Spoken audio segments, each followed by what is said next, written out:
knew that there were tensions between them because Donald Trump had been making these accusations of white genocide. But we heard from the leader of South Africa saying that he wanted a reset. Everything took a turn after this moment. Take a listen.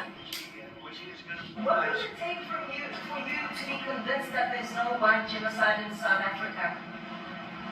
Well, I can answer that for the president. It's, no, seriously, I'm going to answer that. It will take President Trump listening to the voices of South Africans, some of whom are his good friends, like those who are here. I would say if there was Afrikaner farmer genocide, I can bet you these three gentlemen would not be here.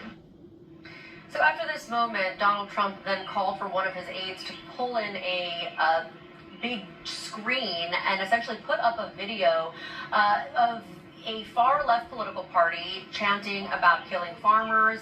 He went to use this as evidence of white genocide. It was an incredibly tense moment during this video. They clearly came prepared. When the video was over, Donald Trump presented the South African president with several articles that he had printed out and were on his lap, which he also said purported evidence of white genocide. And then that confrontation led to a pushback from the South African president as well as the delegation, saying that this was a small section of a political party, a far-left extremist political party. It's an opposition party. It is not part of the law of the land. It's not showing white genocide. This is showing somewhat of a political demonstration. But you could see the back and forth, and Donald Trump really tripling down on this notion of white genocide, despite the pushback. Now, we still aren't sure where this ended, because at a certain point, the conversation kind of fell off. They started going back and forth talking about golf at one point. But you could hear the tension there as they went through this. And again, this was the White House really putting this all on display to have this confrontation